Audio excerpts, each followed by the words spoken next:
Welcome to the Third Chair, a show about real people, real stories, real life.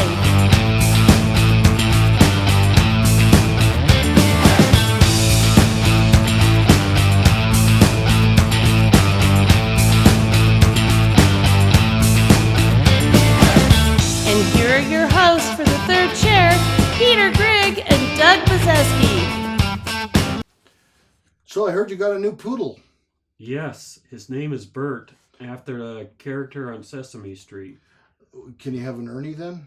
And now my dad's name was Ernie. Oh, so no Ernie. Okay, that's good. Your wife sent me a picture. It's a cute dog. Now, how many do you have in your home? Like 10 or 20? Two. Okay, that's like 10 or 20. Two dogs. Yeah, I know. We used to have 5, and you were like, well, we won't talk about City of Colorado Springs ordinances and pet numbers. We have a guest tonight. 2 dogs, only 2 dogs. Yeah, officially we have 2 dogs. We have two dogs, yeah. 2 dogs. So tonight, I know we have a guest that you will be particularly interested in because he played some college baseball. Yes, it is. And I love baseball. You love baseball. I've never met anyone that loves baseball more than you. So you will get to question him about everything college baseball. But there's more to the guy. He's training to be a professional kickboxer. He's a personal trainer. And he has some ambitions of opening his own gym or restaurant. And so it's our pleasure tonight to have Jay Harris, or his other professional name is Jervontae Harris. Please welcome Jay Harris. Welcome to the Third Chair with our special guest, Jervontae Harris, who also goes by Jay Harris, depending on the company. Thanks for being here with us, brother. Thank you, sir. Sure, appreciate it. So let's start out talking about you went to Adams State. Is it Adams State College or Adams State University? University used to be college, but and like, is that like southern Colorado? yeah. So further south past Pueblo. Yeah, so 2 hours past Pueblo. Keep going down. You go to the valley, St. Louis Valley, and that's. Really Isn't that like almost on the New Mexico border? very close. Like man, like an hour away from. Wow. And what did you study there? I studied business management. Business management. So that was like courses like accounting and. Yeah. Oh boy, accounting. Accounting, yeah. Doug is an auditor with the government. An accounting major. So what other kinds of courses? Is there like entrepreneurship courses? Or? So, of course, business management, accounting, finance, business law. Business law. Yeah. Wow, that sounds heavy. And you did was that a 4-year program? Yeah, 4-year program. 4-year program. That is super awesome. And how did you pick Adams State? I mean, did you come from another state, or are you from Colorado? I'm actually from Colorado Springs. I was looking for a place to play baseball and continue my athletic career, and so Adams State was on my doorstep, so I went there and checked it out. Was that like a walk-on? Yeah, I walked on. From the schools I was looking at, I wanted to walk on there, so I walked on there in 2018. Wow. Now, walk-on is a term that I think about a walkabout in Australia, but it's really not that. So a walk-on is you go to the coach and say, I'd like to audition at one of your practices. Is that basically what you do? Yeah, or it's very much a free-for-all. So you first have to find the coach. You know, I walk into the athletic halls and be like, who's the baseball coach here? And then I had a meeting with him, met with him. I said, I'm really interested in joining your program. And they asked me, about my background, what position I play. And then they invited me to a practice. So went to the practice and, tried out. And then just kept coming back from there on. How often can people like walk onto college sports? It seems like... Anytime, basically. How often are people successful? I had a young man work for me. He played in high school, and he was just going to the one in Pueblo. CSU Pueblo? Yeah, CSU Pueblo. Mm-hmm. And although that school has changed its name like 5 times in 20 years. But his friend said, hey, you're good enough. You should walk on with us.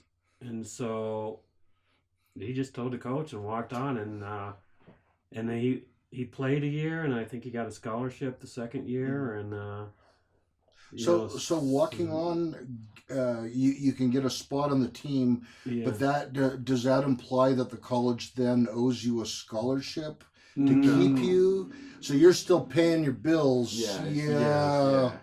So going, but usually you do. I mean, if you're become a starter or something, they're not going to leave you hanging out there.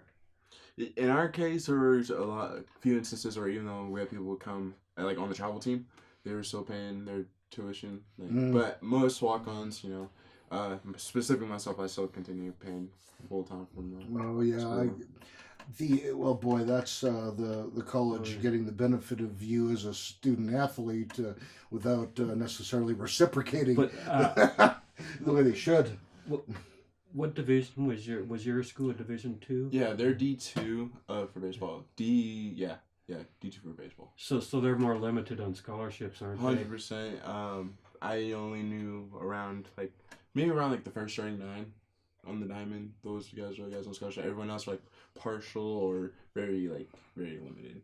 Yeah. See, it says the different levels had different number of scholarships, so they have a different. How many people they can put on a scholarship? So I'm curious about this. I mean, so was part of your thought about going to Adams State that I'm choosing Adams State in part because I know I can try to walk onto a team? Was that part of the? Yeah. You saw what kinds of sports programs were there and that sort of thing. 100%. And plus, I had friends I was going to high school with that were I want to go play football there, or they want to go play basketball there. And I was just like, man, I'm looking at this baseball program that's up and coming. And so I was like, I want to see what I can do. I want to see if I can perform at that level. Wow, and was that kind of I don't want to use the word scary, but I mean I think of it like auditioning for a movie role or something. I mean that seems like there's a lot of pressure. How many chances do you get to impress a coach? Oh, very, very. Because even when you think you impress them, they're just kind of like, I see that every other day. Yeah. they're very calm. They're never. There's some guys that they do something crazy, like they'll jump on the wall and catch the ball, and they're like, oh yeah, that was really nice. But other than that, they have expectations. Like they expect you to be able to do certain things, and that was the situation for me personally. Confidence level, I had just come off of losing 60 pounds personally. 60 pounds. Yeah, wow. Yeah. I was 260 in high school, so when I went to college, I cut down to, 200, a little bit less than 200 actually. Now you told us earlier you played football. Mm-hmm. Is that why you were at 260? Was for football? Yeah, tight end. Yeah. So did they utilize in high school when you were tight end? Did they utilize you on the line more, or were you more of a running and catching tight end? I was more so run, just blocking. Just blocking? Yeah, I was going to say, they give you the ball, and if you're at a sprint at 260, it'd be kind of tough to stop. Yeah, but you see, I have giant feet. So, I was very prone to tripping. I couldn't hand the ball off. So, So you're like a German tiger tank. Yeah. With really big treads. Yeah. Oh, man. That is so awesome. And so, back to Adams State. I mean, what did you like best about the school? Just from an education standpoint, the small classrooms. Because even my accounting courses, which is supposed to be everyone's doing this program, everyone's doing this class, I only had the maximum 35, 40 kids in that class. Oh, that's nice. So and I got to know my teachers very personally. I still remember teachers I looked up to that made me want to pursue business more and more and pursue different outlets through business. Mm-hmm. And I feel like at another university, you have a teacher's assistant and you have 100+ kids in the classroom. I don't work well in those environments. Some people they like that atmosphere, everyone's here to learn. I'm not one of those people personally. Mm-hmm. Yeah. You like the more one-on-one type thing. I like to know, our teachers having a luncheon this weekend. You guys going? Okay. The geography down in that area seems like it's almost, if I recall, a little bit desert-like. Yeah. I've been to the sand dunes. Yeah, Yes, the sand dunes. that's a fun day. Oh yeah, Yeah. but it's so mind blowing because you're just like, oh, it's probably just gonna be like some sand hills, and then you go out there and you look and you're just like, it looks like you're in the Sahara. Wow. Well, I It takes a while to climb one of those. Oh, yeah, they don't it's look that big, and then you start to climb them. You're and like, wow, and then you get up and you're like, there's another one that's even bigger. And you're like, wow, this is. you finished with a bachelor's in business management. Yep, bachelor's in business management, minor in marketing. Nice. And have you thought about advanced degrees, going on to study master's or PhD? I have been really interested in pursuing my MBA. Oh, that's a good one. So I can study more operations management. Operations man, would that be like how things run? Yeah, like the numbers, like the ins and outs of numbers are like, oh, we're not getting this type of turnover, we're not getting this much retention from our clients. So like, what's that? So you pursue that through, each station. Like, oh, is that because of our HR? Is that because of? So Nice. Oh yeah, that's a common thing because I ended up being, instead of a numbers accountant, financial accountant, systems accountant, and we'd look at stuff like that. And that is a lot more interesting than looking at the finance. Yeah, they're just looking at money coming in.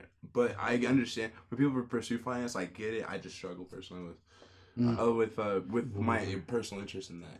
I understand when people are like, go ahead. I agree that what you're pursuing is more interesting. Although it's important to have money too. Yeah. My Because you're not understanding. going to do anything without the money. Yeah, my understanding of finance is really simple. I bring money into the house and then my wife spends it.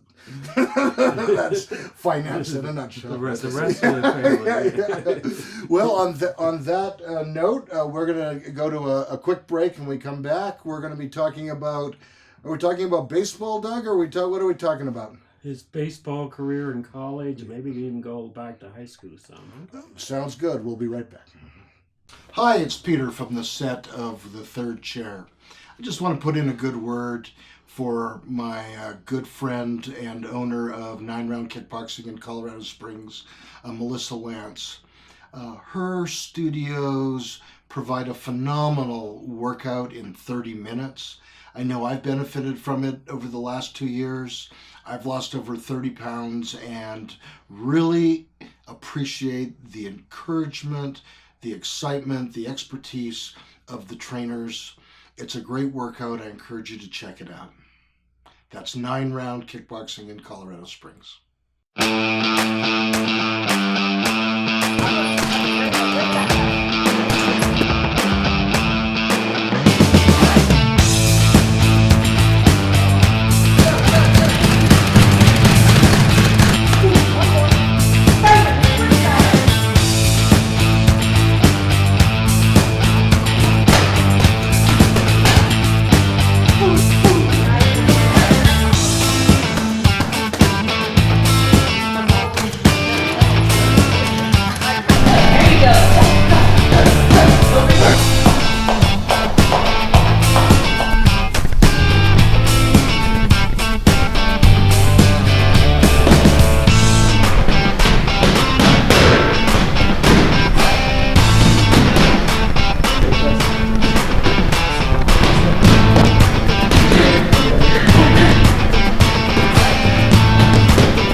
Welcome back to The Third Chair. We're here with Jay, and we're going to talk baseball. Baseball! Is that your favorite sport? Yes, mostly because I like the team aspect of it. I like compared to other sports, but when you're playing baseball, you're during the summers you're playing with the same people. During the season, you're playing with a couple of the same kids. So it's very the connect. You're always there, hanging out, shooting season in the dugout. Mm-hmm. So you talk a lot. Yeah. About different things in the dugout. You ever chew tobacco and spit? No, but like in school, there'd be a lot of instances like where like, oh man, I really want to shoot during the game right now, and the coach would just be like, "We have a turf field. You realize that?" Oh yeah. Okay. All right, That's out of the question. Yeah. You guys can have bubble gum. That's it. No seeds, no tobacco. So did you chew bubble gum there in the game? Yeah, a lot of bubble gum, and then like I have like a cup with me for seeds. Oh, okay. Oh, yes. Yeah, like spits, like sunflower seeds. Oh yeah, spits. I do like the ranch ones, the ranch spits. Ranch spits. A shameless plug for ranch spits. Now you played in high school and in college. What position did you play in high school? High school was 260. I was playing first base. 100% first base. I'm guessing you were probably a power hitter in high school. Yeah, that was most of my thing. I was always like fifth or sixth in the lineup. Get bases on and then go to the plate. Just drive them in. Mm-hmm.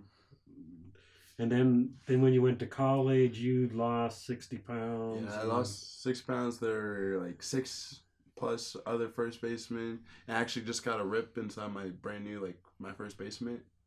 So I was just like, this might be a sign to pursue another position. And then I started off going into second, and then I saw the back. There was the same situation at second. There was like a whole bunch of people. I really wanted to play, and I wanted to show immediately what I can do rather than be a walk-on, wait forever.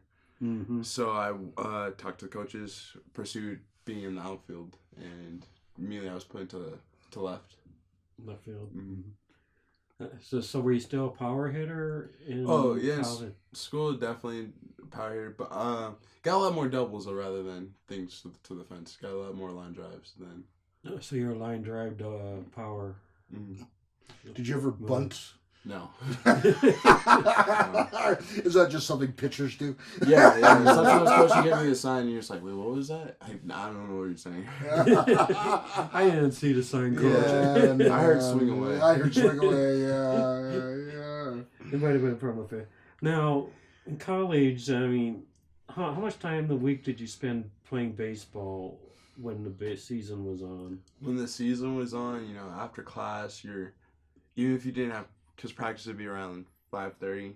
So I get out of class around 2:30. You have your friends texting like, "Oh, let's get in the cage get some cage work before practice." And then after practice, the coaches are still there and they want to see like who's putting in the extra work in. So they're like, "All right, let's go throw, or let's take some extra live and stuff." So it goes from the true on paper is like 2 hours a day for practice or an hour and a half, but realistically when you're when you get invested, it's 4+ hours. So, and then did you do that every day during except when you played a game? Yeah. I would say about 4 out of 5 days of the week, and then on weekends, take weekends off. Okay. So, when would you play your games at Adams State? We played Saturdays, and then during the week too, depending on whether or not they're home or away. Okay. So, which was nice. Gotta tell teachers like, hey, I can't go to accounting class today. We gotta go to the field and go play. So, so it was very sporadic because you play 50 in college, 52 games. Wow. Yeah. That's a lot. So did you play all during the school year, or did you go into the summer? I only played during the school year. I never got into summer ball. During the summers, I take the summers off. Okay. And so how did you make up the class if after telling your accounting instructor that you had to leave? And, that's when they're like, because in comparison to high school they're kind of just like, go ahead, go play the game. But in college, they know you're there for school. Yeah. Unless they know you're like the star athlete or something like that, they know like, oh, this is what you're really here for. So they're like, hey, homework's due at this time. You have a laptop. Classes were recorded very often, so or you could ask a friend to record a class, or ask a friend for the notes for the day and just go on from there. Do they have the power to like sack you? Like if you're like say you're getting a D in a class, can they Oh yeah. let the coach know I'm yanking your starter? Yeah. In my because when I got there, so in 2018 I got there, I was just getting on the team, and I remember we were 2 weeks into fall camp, and the coach was like, "We can't even get ready for preseason games, because you guys aren't academically eligible." We had around like 14 guys that were ineligible, and the coach was like, wow. "Yeah, like you guys gotta get on that. We didn't have study hall, but we're getting towards that line." Mm.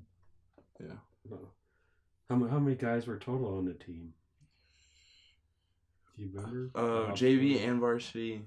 Oh, okay. Or obviously JV. I'd say team 1, team 2, around 40. Oh, 40, okay. yeah. It's a fair size. Mm-hmm. So you would still have enough for practice and stuff like that. Mm-hmm. So did they have you working weights and? Yeah, we do weights Monday, Wednesday, Fridays, and then it's option, like those are your mandatory weights, like with the team workouts, and then they'll let you do your own workouts from there on Tuesdays and other days. Were they really optional, or did you? I mean, they were like, cause our team were like a really big lifting team, so like they were very optional. I find me like a few close friends going to the gym at that time, so yeah, very optional. So three times a week.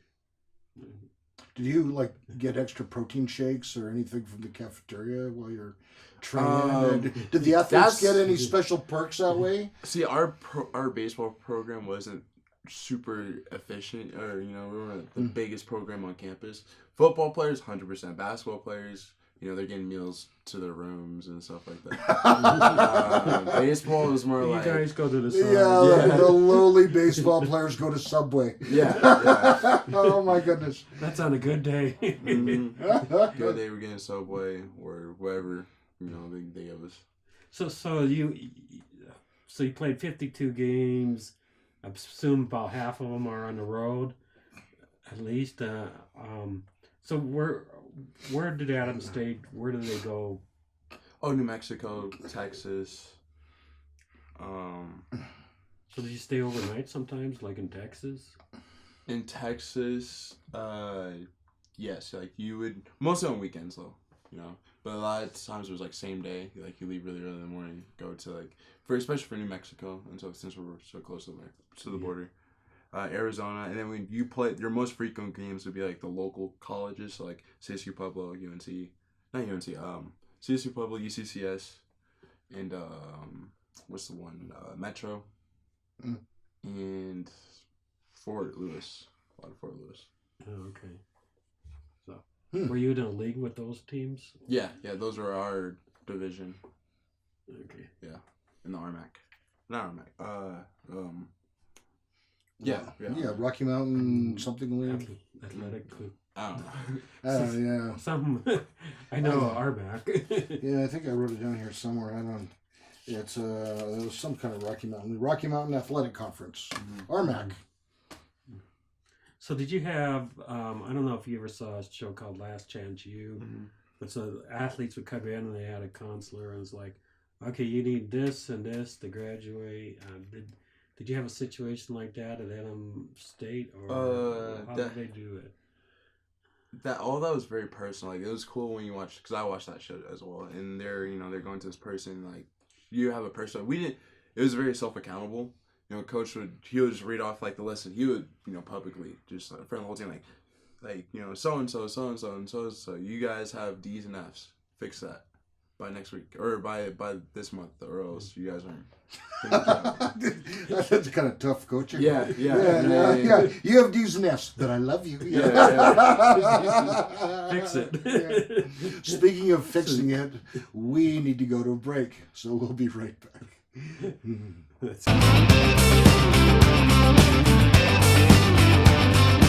Doug, most of our viewers and followers know that our new episodes come out on YouTube on Thursday nights. Right. But we have a new announcement about the third chair. Exciting announcement. Starting with the older episodes, they're now going to be on a TV channel. Yes, very exciting. So the TV channel is with the Pikes Peak Library District, Comcast Channel 17 here in Colorado Springs. And I believe the episodes are going to play at 7 o'clock at night, but they may cycle them, and who knows, maybe they'll be on at 2 or 3 in the morning. So if you're in Colorado Springs and you have Comcast and access to Channel 17, you're able to watch The Third Chair. The episodes are edited a little bit shorter. Some of the commercials are taken out on TV. It should be exciting. Yeah, I can finally tell my friends I'm really on TV. We could tell them we're TV stars. That's right. Yeah.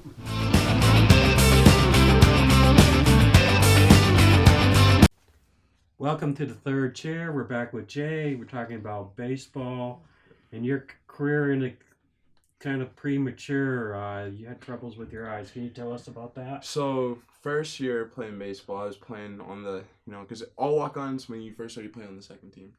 So you kind of, it's like the development team. Yeah. So I was playing there, and I was finally, because I was getting a feel for the outfield. I was finally getting my reps, and I was playing extra time, and I was trying to get better and improve. And then my game was coming along, my swing, outfield, and transitioning to the next year, I'm looking to play on the next team. See, we're getting ready for the season. Season's getting ready to go, and I just I couldn't see the ball really well anymore. So before with a pop fly or something like that, it flies up, I could see it, I can make my way to it, it was great. But at this point, further on as things progressed, it went from a baseball to a pebble in the sky. Oh wow! And I'm just oh man, and I can even get the range for it, because the what's it called, the difference between short and long distance, I was struggling with that too. So I'm is it going to fall? Yeah, the line of death, I was struggling with that too. So it's a pebble in the sky. I don't know if it's really close to me, it's really far from me. And I just thought I was just in a slump per se. I thought I was just I'm just struggling through the game. And as we were playing, I also got actually a minor labrum injury. Oh, okay. Throwing, because you're throwing your arm out, the arm from the outfield. And I was in my room, and I was just thinking everyone has to stop playing at some point, even professional athletes, even anyone. And so I decided I wanted to pursue. So I wanted to graduate early, and I think the best opportunity for that is to let go of baseball and just pursue school. Mm-hmm. So I had a hard conversation with my coach. And he didn't want me to quit personally, because I was actually a leader in the weight room when it came lift to working out. And we had a long conversation. He said, think about it. I thought about it for a few days, and I told him, I just want to focus on school. Mm-hmm. It also affects your batting too, because oh yeah, subconsciously you see the spin on the ball. Seeing the ball, yeah. Well, there's been many baseball players that have had eye trouble. You mentioned Kirby Puckett. I think he had glaucoma that affected his being able to focus on the ball, and he had trouble. Yeah. And and the hitters, you kind of see the spin on the ball at the beginning, and so you kind of know where it's going to be, and you try to take your swing and hit it. So it's very important to have good eyesight. Yeah, and I never realized how bad my vision was getting, because I've always been able to see pretty well, until I remember the specific moment I came home for vacation, like fall break or something like that, and I went to the store with my dad, and he was like, tell me how much. He pointed to something across the store, and he was like, yo, tell me how much that is. How much does that cost? And I was like, I can't see that. Can you see that? And he read it. He read it word for word what the price said and everything. And I was wow. I was like, you're messing with me, right? He doesn't actually say that. He's like, you can't see that? And I was just like, no. And then he kind of quizzed me from then on, and I was like, that's pretty far. He's like, that says this, this, and this. And he's like, and my eyes are not great. Time's getting me. Yeah. So he's like, yeah, we might want to get you checked out. And I've kind of been on the fence about truly getting checked out from that point on. So you haven't had your eyes checked out? Nah, I know what they're gonna say. It's then one they're gonna make me put on glasses, and I'm getting ready. I'm getting ready for that moment. A lot of baseball players nowadays are doing LASIK, so they do see the ball better during their career and stuff. I had the LASIK type surgery, and it was good for 8 years. I didn't have to wear glasses. So, So that was about 9 years ago that you had that done? yeah, about that. You have the LASIK and you have the Parsec too. The Parsec? Yeah.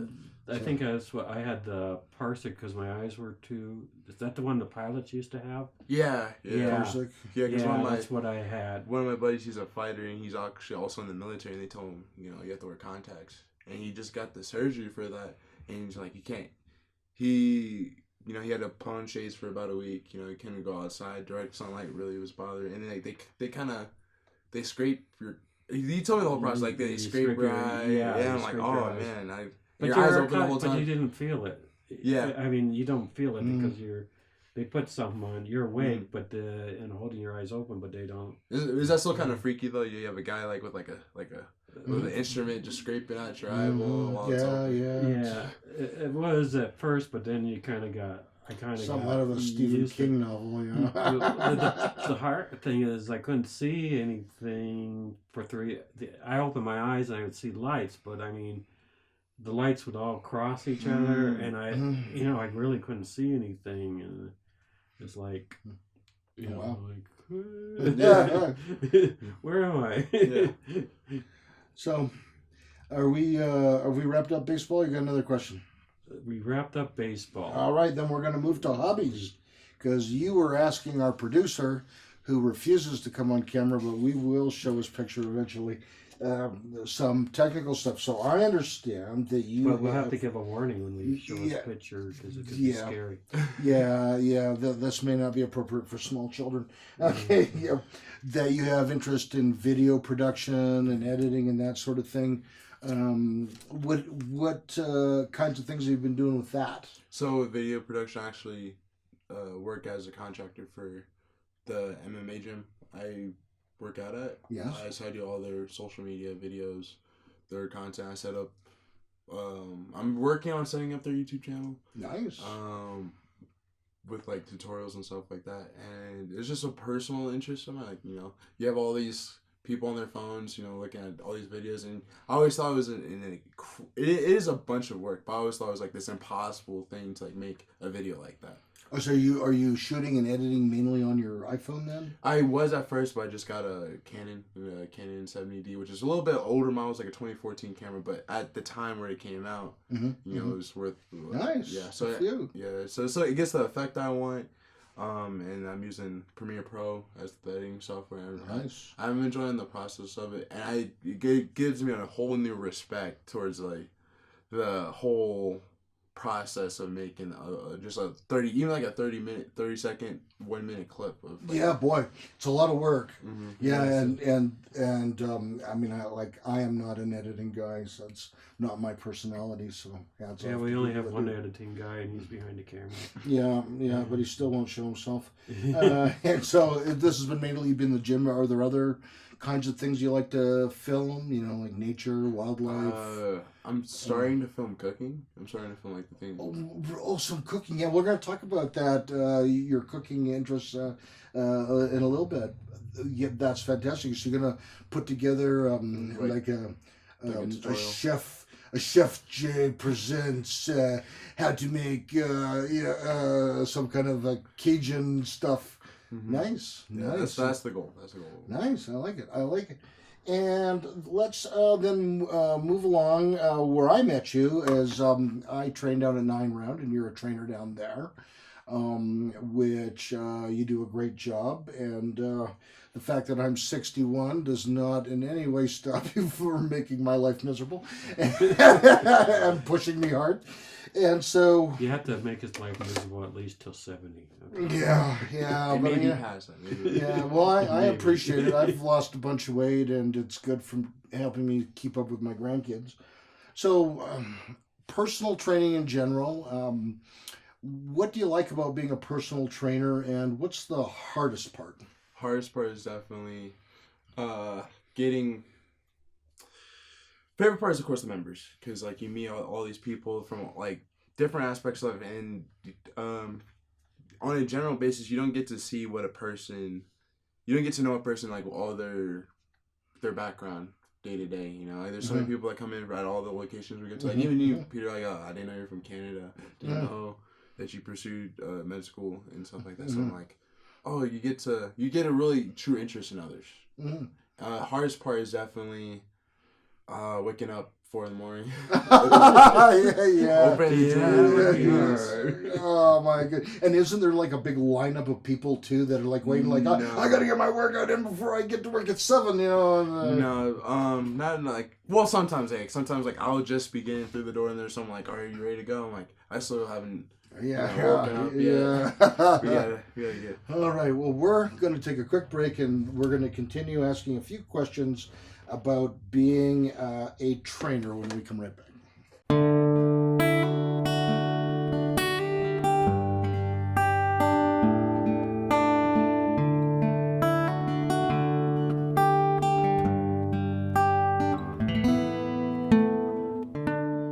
Hi, I'm Dr. Peter Grigg, a life and recovery coach with Pikes Peak Recovery Coaching. I've had the pleasure and privilege of helping people for over 25 years. I want to hear your story, support and encourage you while we partner together to help you reach your goals. I can help you. I am certain I can help you. I can be your guide, role model, resource person, and help you get results. What's my coaching frameworks? I'm an eclectic coach drawing from a variety of disciplines and frameworks with evidence-based proven methods. What would you like to work on? Some popular areas are goal setting and attainment, building and maintaining motivation, finding purpose, personal development, recovery from drug and alcohol addiction problems, health and wellness, life planning, athletic and creative artist performance enhancement, maybe something else. Just ask me. I would love to help you. You can find my services on Fiverr.com.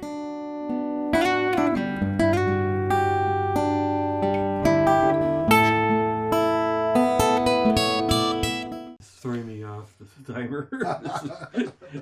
Welcome back to the third chair with our special guest, Jay Harris. Thanks, Jay, for being here, sticking around. When we last left off, we were talking about your role as a trainer, but also I understand you are training to actually engage in a real kickboxing match. I don't know if that means you have professional aspirations or what. Tell us about that a little bit. So, I started kickboxing when I was a kid. You know, my mom had an interest in it, and so I would go with her to like her classes, and she had like her own like personal training. And then of course, you know, around 8 years old, and then did that for about a year, and then completely forgot about it. You know, pursued other sports, basketball, baseball, football, and then after I finished my first year at school, I came home. I wanted a summer job, and you know, I saw an application to be a kickboxing trainer. I'm like, you know, it piqued my interest, and I was like, you know what, you know, I just lost 60 pounds. So I was just, you know, I wanted to pursue something different. So I went in, they called me for an interview, and the interview process was different. The interview was a workout. It was my first 9-round workout, and went there and got my butt kicked because, you know, it was really intense. And then yeah, it is. But from then on, I was caught in it and getting back into kickboxing, and from there I met a martial arts coach, Juan Gonzalez, who owns Peak Mixed Martial Arts, and he's got me into fully committing towards kickboxing and other martial arts as well, because I always wanted to learn martial arts, but it wasn't like an opportunity I was given. And it wasn't. There weren't really many routes for that in my childhood. You know, sure. Everyone has like it's very generic. You know, everyone had like baseball or football. Yeah. We didn't really have like a lot of like jiu-jitsu or you know, schools like that when we were growing up. So. Wow. So you're gonna do it? So you got like a fight in a week? Yeah. Actually, October 23rd, fighting at Peak Mixed Martial Arts, like fighting actually at the gym I train at. Wow. Fighting at 185, which is gonna be. That's about another 15. Are you around 185 now? Oh no, I'm probably around around 198, 200. Okay, so you got to cut some weight. Oh yeah. Oh, so what's involved in cutting weight? My idea of cutting weight is like eating less French fries. But what's, what do you actually do? It's all about from what I've seen, and then like seeing like putting fires through it. It's mostly just it's how you want to pursue cutting weight. That's all the matter of it. Because some people, they'll wait until 2 weeks before their fight just to start cutting weight, and they'll just go cold turkey. Like, all right, I'm gonna stop eating this much food, and even though like the day before that they were eating like 3 cheeseburgers and fries and pizza. And some people, they do it more steadily. That's how I prefer to do it. Like cut like 2-3 pounds at a time. Gotcha. But a lot of it's sauna sitting. You're sitting in a sauna, dripping. You're wondering why. You're like, why am I doing this? So it's like water loss. Yeah, you water weigh loss. in, and then you like drink water like crazy. Oh yeah. You drink water and there's tricks with like some people. carbs. Like I remember one of my friends, he was coming for a fight, and he had like a whole bunch of Jolly Ranchers. I was like, why do you have Jolly Ranchers for? And he would suck them, and then he would spit it out. He would spit them out. Like, why are you He would suck them, spit them out for the flavor. And then he would just keep spitting because the Jolly Ranchers, they make you salivate. And he would literally spit out 2 pounds. Oh wow! Oh wow! Wow! Yeah. So That it's wouldn't the work Jolly well. Rancher's diet. Yeah, Jolly Ranchers. Can you imagine that on the cover of Women's World? I was like, what's your favorite flavor? And he just looked at me. And Oh, that's great. Oh man! And then you mentioned that you're also now a certified trainer, and at the end of the show, we will put your contact information if someone wants to book a session. I assume you're taking clients. Yeah. All right. So We'll get it at the end. Okay. Yeah. Next segment. Okay. Now you studied business in college. What are you trying to pursue through business?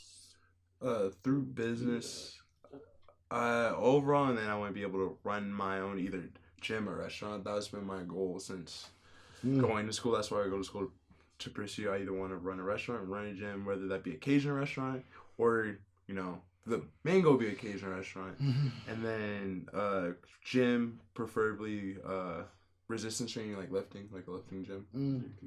Yeah, I think a good name would be the Jolly Rancher. Of your Cajun restaurant, yeah. Oh my goodness. Don't hire Peter as your publicist. I don't do social media. For you. So Cajun, restaurant, is that because you like Cajun food? Oh yeah, 100%. I love Cajun food. Family's from Arkansas. I have a lot of family in Texas, and I like to go visit. And the first thing I'm going to visit is just like, where we're gonna eat that tonight. That's like the first thing I ask, and it's just even the crazy thing about the South is just like even the franchises are different, as we were talking earlier. Because like you'll go like to a Famous Dave's down there, and the Famous Dave's down there is completely different from the ones up here when it comes to like options and stuff like that. So it's just more Cajun and Southern food. Barbecue and a whole bunch of different options. More spices? Yeah. Oh yeah, 100%. And a lot, of course, more seafood. Because closer to water down in those areas. So, So, yes, I love seafood in here. But here I am in the middle of... Yeah, just like you even go to the state across, you're like, I'm still not really close to it. No. In Texas, it takes the whole day to drive across, and you still don't make it. Yeah. And so, what is your favorite Cajun dish? Cajun pasta. That's my favorite. That's my family's favorite when I make it, because that's just something that if it's done correctly, it's done well. It's hard to mess up. You put seafood in that? Yeah, I put like crawfish. That's like if you want to get really fancy, but if I'm just making it through course shrimp or just mostly shrimp. That's a big part of it. I love shrimp. Yeah. So, would you open this restaurant? Do you have plans? Like a business model. Like a business model. So of course I would like some investors beforehand. Right. And I'm currently like, pursuing, business partners or investors so to get the foreground running, or maybe even starting off as a truck. Mm-hmm. Like as a food truck, and then transition to having my own destination, like location. Because I was see like currently the food truck industry is like, before people were very skeptical for me from a truck, but now I personally believe people are more inclined. Oh yeah, because there's a lot of food trucks and. Yes. But they're not cheap though. Some of those food trucks, True. the nice food trucks, they can be as much as $90,000 new. So yeah, but you want a good one because yeah.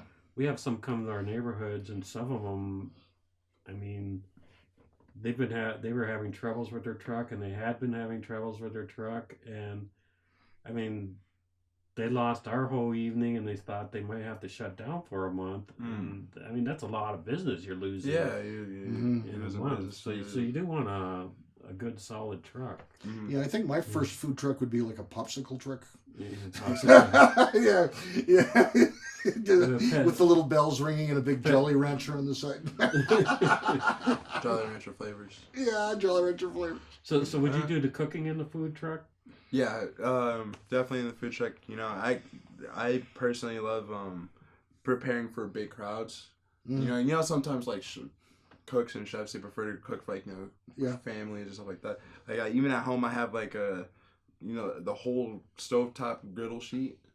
Oh wow. Yeah, and I just like making things for like my friends and family and stuff like that. So definitely preparing for big people. I'm getting ready for that. Ready for preparing for big people.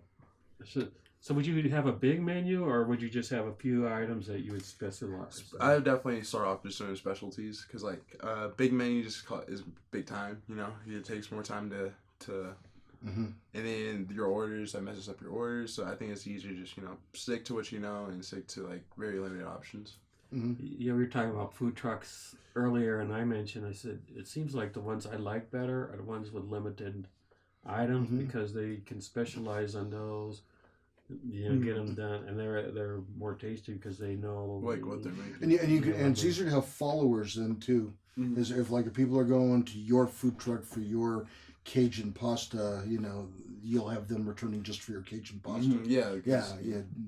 Not just looking at because that feeling when you go to a restaurant and they have this like menu of like 2-3 page menu of like a whole bunch of things. And you're like, half the time when the waiter comes, you're like, oh, what do you want? And you're like, I'm not sure. And then you order a hamburger. Yeah. Like, well, on that hamburger thought, we're going to pause and come back for our last segment. We'll get back to our guest in just a moment. But do you have a story to tell? Would you, yes you, like to be a guest on The Third Chair?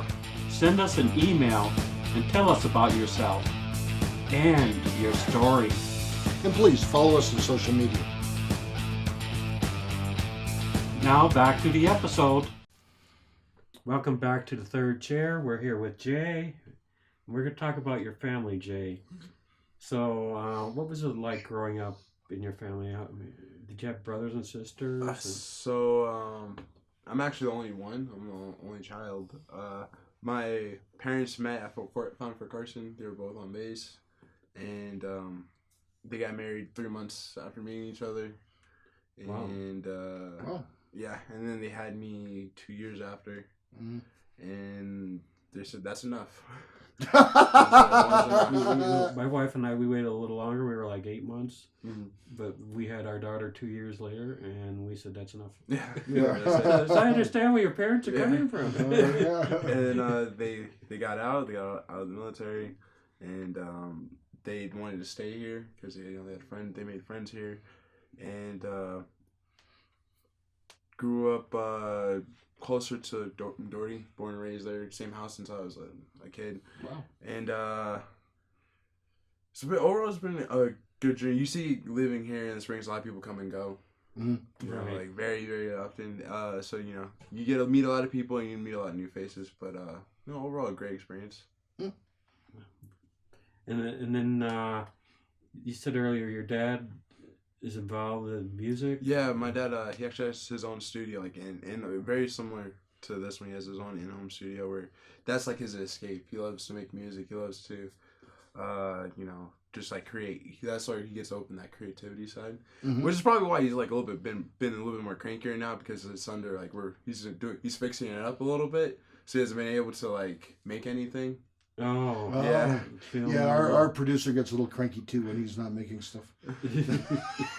So yeah, he probably gets it. He probably gets where we're getting it. So you came from a musical family. Did you play an instrument? Yeah, I played viola, trumpet, clarinet. I played everything because I really like, I like the whole side of the brain that opens when you learn something like music or like a language. Mm. Like even though it's hard, it's extremely good and super frustrating. You kind of you unleash like a more creativity side and a different understanding.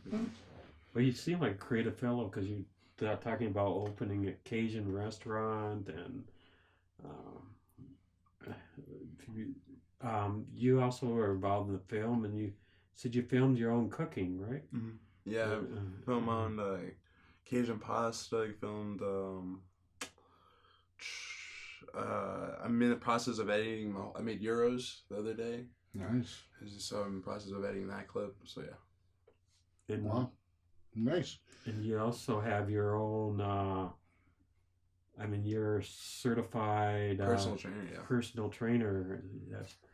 Could you tell us your address for that? Oh, so then we'll put it on the screen too. So for personal training and inquiries about that, go to Instagram, Jay Dasani. I'm currently taking clients for bookings to get that process going. And Very good. Very good. Now, do you want, if people want to invest in your businesses, should they go to Jay Dasani as well? 100%. Yeah, and if they want to come watch you fight, find out more information at Jay Dasani. Or for my fight specifically, Peak MMA on Instagram. That's again October 23rd. There's gonna be a large turnout. We're expecting a large crowd, just like in our last fights. So. Wow. Is there a cost to the public to go and watch the fights, or a minimal cost, or that's still in the details. Yeah. I'm actually making the flyer as we speak. Very good. Very good. So MMA fighter. Who's your favorite MMA fighter? Favorite MMA fighter is Donald Cerrone, who is a Denver fighter himself. Don Cerrone, not Bones Jones. No. I love Jones. Yeah, he's so hard to be a fan of. Is that because of the stuff he does outside of the ring? Yeah, I know he's had some trouble with drugs and with the police. He got arrested yesterday. No way. Yeah, he got arrested. I mean, he was just inducted to the MMA Hall of Fame. Yeah, Hall of Fame. Oh man. Yeah, I know what you're saying. It's when we see people that are really good in the sport, but still have trouble. Yeah. I mean, you can have millions of dollars or all that, and you're still as a person not happy, and you cause trouble, or something reflects off of you. And a discussion for another time. It's like you'd think that once you have millions and millions of dollars, you'd have reason to not do things like this. It's like, it's not like you can't have your needs met or whatever. Yeah. Well, I think we're going to call it a day. Thank you, Jay, for coming. Thank you so much. We're so grateful that you're here. Please don't forget to like, subscribe, hit the notification button, and share the episode with your friends. From 2 Men and a Duck Entertainment, we'll see you all next week. This has been The Third Chair.